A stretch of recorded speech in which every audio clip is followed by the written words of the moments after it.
emoción y puede llorar de alegría también, que Sí, creo claro. que fue el caso del Papa, que le voy a preguntar a Tito Garabal. Tito es conductor de Claves para un Mundo Mejor, es presidente de la Asociación Civil Aeropago, director de Radio Grote, un hombre muy cercano también a todo lo que está pasando con el Papa León XIV.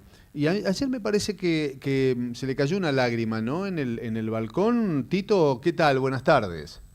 Buenas tardes, ¿qué tal, Adrián? Un gusto saludarte. Igualmente, Tito. Mira, a mí me dio la misma sensación. Si no le cayó la lágrima, estaba realmente muy emocionado, ¿no? Y me parece que esto también habla de la figura que ha sido elegida, ¿no? Pero se lo vio realmente muy emocionado, sí, en ese primer momento. Tito, ¿vos estás en el Vaticano ahora o estás acá? No, ¿Estás acá? estoy aquí. ¿Pero vas a viajar próximamente? No tengo, ¿No todavía tenés? no sé, en principio no. La ventaja que tenemos los vaticanistas es que tenemos el acceso a toda la información en la sala estampa. Claro. Entonces uno puede hacer la cobertura. Yo, de hecho, todos estos días he estado siguiendo el día a día con las informaciones, con las comunicaciones con algunas otras personas que te pueden ayudar. Por supuesto, no los cardenales que no hablan, por lo menos no hablan en público, y que de algún modo te van como orientando. Pero además, porque los cónclaves, realmente, todo el trabajo es el interior del cónclave. Lo de afuera, y lo de afuera, como dicen en el fútbol, son de palo, ¿viste? Y vos podés hacer mucha locuración, podés tener muchas ideas, podés ir mirando. Acá lo que hay que hacer es ver a los candidatos. Yo la semana pasada ya insistía en que había dos figuras que no aparecían mucho, que eran el cardenal Prevost y el cardenal arzobispo de Marruecos, el cardenal López Romero. Pero que eran unas figuras interesantes, porque era una figura de 3 continentes, y además de una edad lógica, que era 70 años, yo creo que está entre los 70 y 75, salvo que decidieran un pontificado más corto. Pero digo, esto hasta que no estar adentro, la verdad que ni los cardenales mismos, ¿sabes? Yo he hablado con muchos cardenales después de un cónclave, primero que no te cuentan demasiado, pero todos te dicen que entran abiertos a lo que el Espíritu Santo les va indicando. Y una vez que están allí empiezan las votaciones y ahí se comienzan a acomodar los porotos, ¿no? Tito, ¿qué significa este Papa? ¿Qué sensación tenés? ¿Qué análisis ya, más allá de la primera sensación, ya es tiempo de un análisis, un conocedor más de cerca de los temas vaticanistas como vos? Queremos tu opinión, por favor. Mira, yo me puse muy contento, no solamente porque yo era una de las personas que realmente pensaba que podía ser electo, sino porque realmente es una figura realmente muy interesante la de Robert Prevost. Agustino tiene un acabado conocimiento de la realidad del mundo, vivió 30 años en América Latina, o sea que es un hombre bastante identificado con el continente. Estaba a cargo de la Comisión Pontificia para América Latina y también del Dicasterio de los Obispos. Esta era una ventaja, Adrián. Uno de los problemas que había en este cónclave era que la mayoría de los cardenales no se conocían entre sí. Muchos se conocieron en las reuniones de cardenales, pero no había un conocimiento exhaustivo del otro. En el caso del cardenal Prevost, la mayoría lo conocía, porque al estar en el Dicasterio para los Obispos, tenía relación con todos, y con lo de América Latina también, por su trabajo en la Pontificia Academia, en la Pontificia Comisión para América Latina. Entonces, estas eran dos cosas que de algún modo a él le daban un hándicap y la posibilidad de construir, yo diría, entre comillas, redes de acercamiento. Y yo creo que eso fue lo que motivó que fuera tan rápido el cónclave. Cuando surgieron algunos votos para este hombre, que seguramente no habrá estado en la primera votación entre los más votados, pero después muchos empezaron a ver que, dado que los más votados no llegaban a los 89 votos necesarios, bueno, estaba esta figura que a lo mejor sí podía confluir la voluntad de muchos, porque acá lo que había eran como dos grandes grupos, el grupo que trataba de imponer un candidato europeo, italiano preferentemente, y el otro grupo que era el de los más indecisos, si querés, los más cercanos a Francisco, que estaban buscando alguna persona que los representara.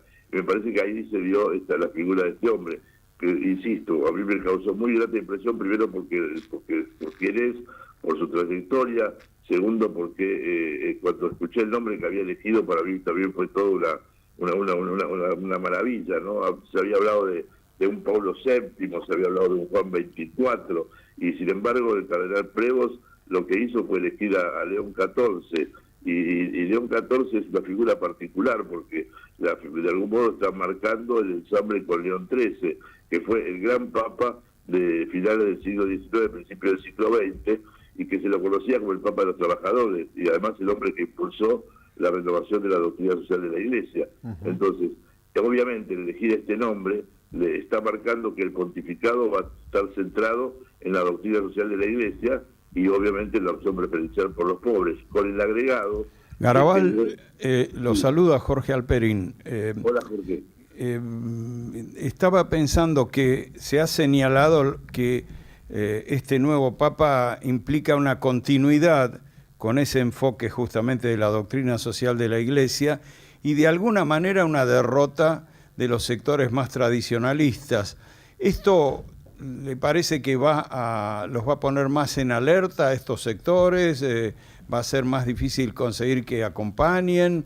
¿Cómo imagina que va a ser la convivencia dentro de esa cierta grieta que hay, ¿no?, en el Vaticano? A mí me parece que la clave fue lo que dijo el cardenal Re en la misa de Proeligiendo Papa. Él dijo que había que elegir un papa, el papa de la comunión y la unidad. Y dijo, sin que la unidad signifique uniformidad. Por eso necesitamos alguien con una firme y profunda comunión de la diversidad. Y me parece que el cardenal Prevo, León XIV, encarna esto. Yo te estaba comentando el tema del trabajo, pero fíjate que otra de las particularidades de León XIII era que escribió 11 encíclicas sobre el Rosario. ¿Y cómo termina el León XIV su presentación ante el pueblo? Rezando una Ave María. O sea que obviamente él lo tenía, no es que lo eligió así medio de casualidad como fue Francisco, que se le acercó un cardenal y le dijo, no te olvides de los pobres, el pensó en San Francisco de Asís y asumió ese nombre. Yo creo que él lo tenía pensado que si era él, iba a utilizar este nombre. Entonces me parece que él ya está marcando un criterio de pontificado. Claro, pero por otro lado se sabe, por ejemplo, que en Estados Unidos una parte de los obispos apoyan a Donald Trump y otra parte están en contra, y Trump tiene políticas muy duras con las que discrepa profundamente el nuevo Papa, ¿no? Sobre todo con inmigrantes y demás, y no parece que ahí la cosa sea fácil de armonizar la relación, ¿no? De todos modos, para llegar a 89 votos, quiere decir que también los obispos de Estados Unidos han acompañado la propuesta. Esa es la sensación que uno tiene de afuera, porque no es tan sencillo llegar a ese número, es un número altísimo, sobre 133 cardenales. Y obviamente vos pensás que en América Latina tenía solamente 23, creo que eran los de América Latina, no era un número tan grande. Entonces, obviamente también acá los obispos de Estados Unidos han acompañado esta propuesta. Me parece que este es un dato también no menor. Por supuesto que la diferencia grande está en...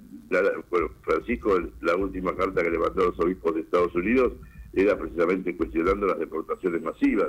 O sea que tampoco, en este caso, seguramente este obispo va a tener más o menos la misma intensidad en el tema. Con un agregado, a lo mejor el ser estadounidense también, por lo menos por nacimiento, le va a permitir establecer un diálogo incluso con los sectores de Estados Unidos que eran los más conservadores.